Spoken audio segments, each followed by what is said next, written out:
یو سړی په لار روان و، یو قمقل نوکر و. نو چې دی اوس په لاره ځي، قمقل نوکر ورسره دی، نو یو ځای ته چې ورسېد نو جیب ته یې ګوته کړې، نو بټوه ورسره نه وه. او دا چې په لاره ته دی، نوکر ته یې ویې ګورې خبره ذهن کې واچوه چې کوم ځای کې زه دمه کوم نو کجاوه به کوزې، زه بستره به سمې ما ته چې زه کښېنم، اوښ به سیراب کې، اوبه له به بوزې، خیمه به خښې. دا ټولې خبرې ورته وښولې چې ما سره په سفر کې به دا خدمت کې. وی ښه صاحب ښه کوم هغه خدمت. نو چې یو ځای ته ورسېد، جیب ته ګوتې کړې، بټوه ورسره نشته. نو هغه نوکر ته وایي دا مولا، یا لکه بټوه نشته، ما خو جیب کې اچولې وه. وی صاحب په لاره چې هغه کوم ځای کې تا نه پرېوتېده ما ورته کتل، چې کوم ځای نه پرېوتېده نو ما ورته کتل. نو دله غصه خدای بېخو باسه چې تا ورته کتل نو روچتولی دی نه. نو وی تا چې ما ته کم سپارلي و دا دې پکې راته نه ولي چې د ما نه بټوه پرېوځې به م روچتې، دا دې پکې نه ووې. ای خدای دې بېخو باسه. بعضې به عقل سره معلومې، بعضې به چا سره معلومې؟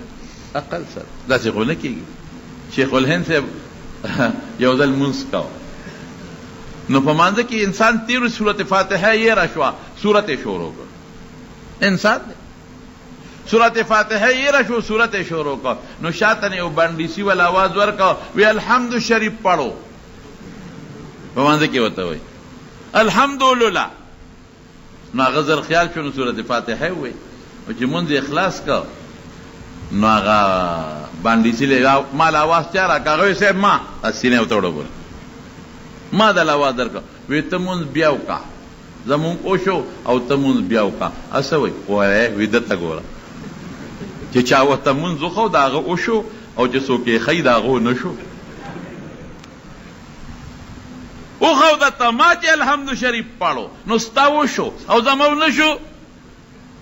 اوس په دې نه پوهېږي چې الحمد شریف پاړو کې د دنیا خبره وکړه، ځکه ستا ونه شو. هسې به دې ویلي الحمدلله، هسې به دې ویلي سبحان الله، نو بیا خبره ټیک وه. نو تا خو وایي چې استاد یې الحمد شریف ولوله. نو هغه هم بېوقوف و. نو ورته څه وایي؟ وی تا پکې دا نه ویلي چې بټوه غورځېږي له اوچتې به. وی ښه اوس واوره ښه چې که څه شی زمونږ نه پرېوځې به راوچتې. وی ښه صاحب اوس تماشه کوه. چې سمندې لاړل، اوس شاته یې وکتل خادم غلام نشته، غلام نشته. اوښې وی خدای هغه قمقل څه شو؟ دغه دی چې اوس غټه بوجۍ را په شا کړې ده او را روان دی. یا لکه ته څه شوې او دا بوجۍ کې دې څه دي؟ وی تا نه وي چې څه پرو دی هغه راوچته وه. نو هغه اس نه چې اوښ نه چې کومې سوټې پرېوتی مې راوچتولې که نه، همې دا بوجۍ کې راوچتې کړې. یو سړی و دلته نږدې یو کلي کې، پخوانی خبره ده.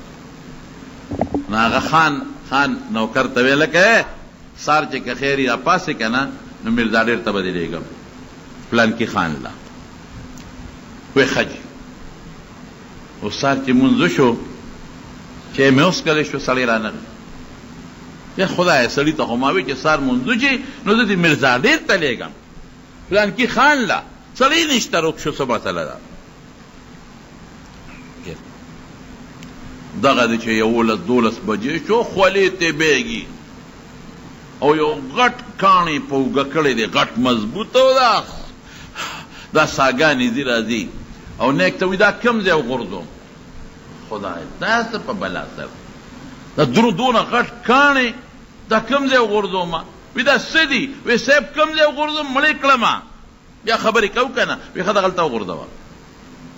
یا لکه ستا بېخوده تا ته ما نه وي چې سار وختي را چې میرزا ډېر ته به دې لېږم. نو وی لاړم که نه؟ ما وی یاره څه به اوس نیک له ورځم، خو میرزا ډېر ته مې پلانکي خان له لېږي راشه لاړ به شم که نه؟ لاړه. چې هلته لاړ، هغه ته یې وی چې څنګه رالې پلانکي؟ وی خان پرون ما ته ویلي چې میرزا ډېر ته به دې لېږم خان له. نو ما چې زه څه به اوس هغه را پاسي تپوس به ترې کوم تا له رالم. وی ښه ده چې رالې، دا کاڼی غوښتې و دا وله یو څه هلک اوس میرزا ډېر ته دې لېږم، خو زه سوال جواب له دې لېږم که نه؟ هسې خو پتا د میرزا ډېره پورې کچ نه کوم په پیتا، خو سوال جواب له دې لېږم. نو هغه وی چې هسې مې جوړ میرزا ډېر ته لېږم. نو میرزا ډېر ته لاړ. نو هغه یو ځای چې قهوه دله دم کړم هی ته وایي خدای دې بې خو باسه خوارشي ما کار له لېږلې سوال جواب مې هغه له مې لېږلې نو هغه هم در باندې پوه شو چې قمقل دې راشه قمقلتوب دې وباسه یو دین د قرآن او د حدیث احکامات به سبا منې کې به د عقل نه کار نه باقي چې مونځ کې ښه په عقل او په سوچ او په فکر به کې که بې عقلی به نه کې روژه چې نیسې روژې میاشته م را روانه ده الحمدلله نو هغې کې به م ښه په سوچ اب الله وایي نیسه بس نیسم ولې ونې پرېږدم بس الله وایي نیسه لیکن عقل نه به کار اخلم چې دا روژه خود الله د رضا دپاره ده په دې خو زه الله خوشحالومه نو راشه هغه کار پکې مه کوه چې زما روژې د تاوان ورکوي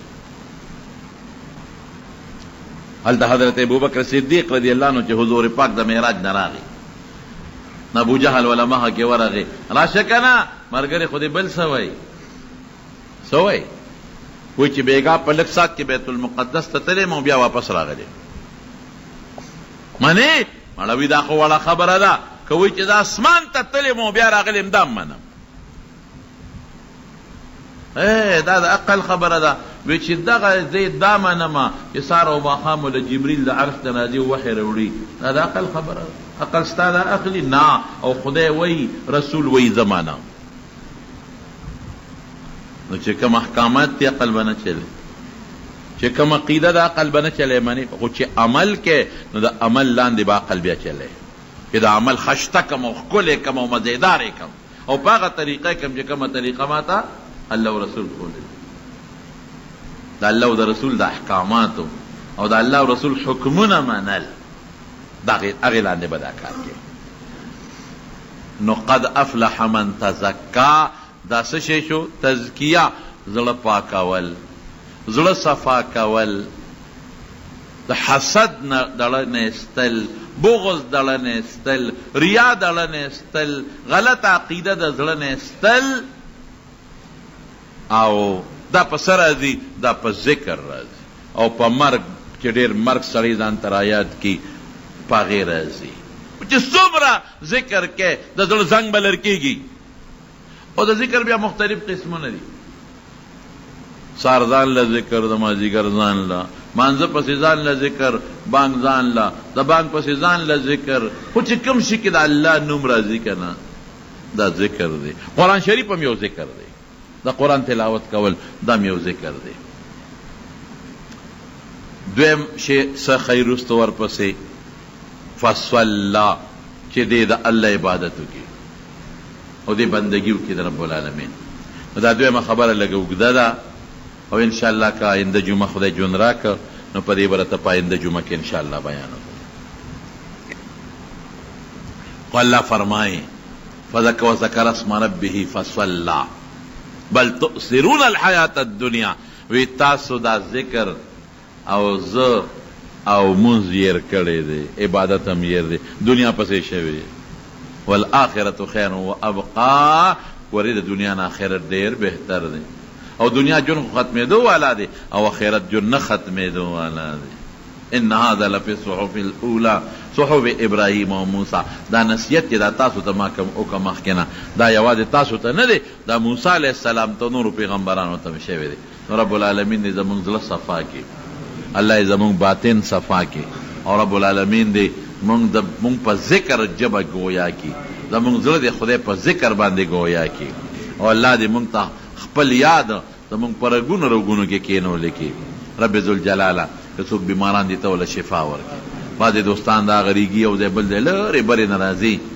هغه مختلف علاقونه زموږ دا دوستان را روان دي منزله خدای په یو قدم ولا اجر ورکړي برکتونه ونه ورکړي د بیمارو نه وساتې د آفتونو نه وساتې د مصیبتونو نه وساتې روغ صحتونه نصیب کړي خدای بچیم کامیاب کړي الله زمونږ او زمونږ د بچو حفاظت وکړي زمونږ د دین او د ایمان حفاظت وکړي او خدای چې د چا بچي دي نارینه اولاد ولا ورکړي د چا والدین بیماران روغ صحتونه ولا ورکړي د چا رزق تنګي خدای فراخ روزي ولا ورکړي او خدای موږ له دواړو جهانو کامیابي راکړي او د آخرت کامیابي راله راکړي او چې څومره ملګري دوستان د کم کم ځای نه راغلي دي او موږ سره د مینې د محبت په نیت راغلي دي خدای ته ورسره مینه وکړي او په یو قدم اجر برکتونه ورکړي. وصلی الله تعالی خیر خلقه محمد و آله و صحبه.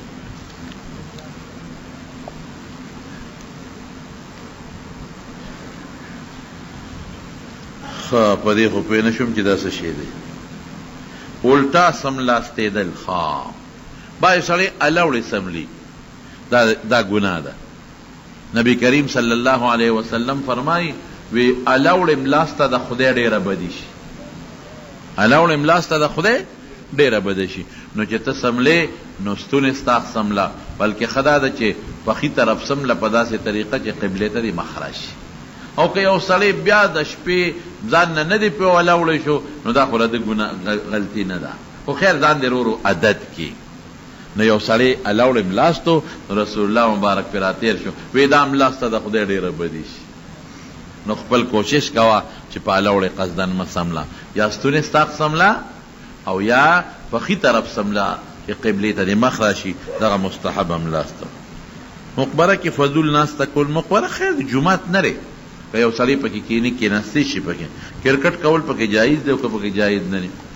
نو خبره داسې ده چې د قبرونو بې احترامي نه ده پکار، او که په مقبره کې یو ځان له ځای وي، کوله او میدان او خلک په هغه کوله او میدان کې لوبې کوي، کرکټ مرکټ پکې کوي، نو څه ګناه هم پکې نشته. خو د پردو قبرونو ماتول، په قبرونو کښېناستېدل او قبرونو توهین کول، دا په شریعت کې ښه خبره نه ده. زما شپږ بچي دي، یو عقیقه مې نه ده کړې. اسانه مسله راته وښایه. نو اسانه مسله خو دا ده ښه خدای چې د عقیقه مستحب ده. نبی علیہ السلام د بعضو کړې ده، د بعضو یې نه ده کړې، او نبی علیہ السلام بعضې صحابو کړې ده او بعضو نه ترغیب یې ورکړی دی. رسول الله مبارک ترغیب ورکړی دی چې عقیقه وکړئ، بهتره ده. او چې دا وینه دې توی کړه نو دې سره د دې ماشوم باندې چې څه بیماری راځي خدای پاک ورسره هغه ختم کړي. بلکې یو حدیث کې راځي الغلام مرتهن بعقیقته تصبح عنه یوم السابع. کوشش وکړئ چې په 9 ورځ عقیقه وکړئ، که په 9 نه په 14 وکړئ، په 14 نه بیا په 21 وکړئ. دا طریقې ښولې دي. نو د هغې خو بهتر دا ده چې ماشوم معلومات وکړه چې په کومه ورځ باندې پیدا لکه د جمعې پیدا دی نو 9 د زیارت ورځ راځي. نو که دغه زیارت کې، که بل زیارت کې، که بل زیارت کې، که بل کې، خپل ورځ دې معلومه که د بچي د پیدایش چې مثلا د جمعې پر ورځ پیدا یې زیارت وکړه، که زیارت پیدا د چهارشنبې وکړه. خو دا خو تا د یو هم نه ده کړی، بچي دې ګڼ دي، شپږ دي، نو که کې نو خیر دی. هغه ورځ اوس مسله خلاصه ده، یو څاروي والا، یو غوی والا، یو غوا والا، هغه سخی، هغه غوی غوا چې په هغې قرباني کېږي، د 2 کالو نه عمر کم نه 2 کالو ته رسېدلي، نو 6 حصې پکې د حقیقي نیت وکړه. لکه قربانۍ کې خلک 6 حصې نیسي که نو د 6 حصو نیت پکې وکړه چې دا 6 حصې شوې او یوه حصه زما یو حصه د پلانکي د عقیقې دپاره شوه، بله حصه د پلانکي د عقیقې شوه. نو که کې نو د اسانه طریقه ده. د څاروي په خرڅولو کې زکات شته او که نشته. څاروي 2 قسمه دي، یو هغه څاروي دی چې موږ پیوله ساتو، یا قلبې لی ساتو، یا بار وړولی ساتو، په هغې کې زکات نشته. یو هغه څاروی دی چې تجارت دی خلک ساتي، لکه سوداګر یې اخلي خرڅوي، نو د هغې پیسې چې کله په تا باندې په نورو پیسو کال تیر شو د هغې حساب به مو لګې، نو زکات پتې ورکوې. فرض منځونو کې ربنا لک الحمد لوستل جایز دي یا نه مستحب دي. لولې به که نه ربنا لک الحمد به نه وی وی به خامخا به وی. امام صاحب خپل مانځه کې کلمات وی مقتدي، ما خو خبره ته خلاصه کړه. امام صاحب چې وی ربنا لک الحمد، نو امام صاحب وی سمع الله لمن حمده، نو ته ورسره ووایه ربنا لک الحمد یا ربنا ولک الحمد. او امام صاحب لم اختلاف پکې شته د په فقه کې، په امام صاحب دې دواړه وایي، سمع الله لمن حمده دې وایي او ربنا لک الحمد هم وایي، او مقتدي به صرف ربنا لک الحمد وایي.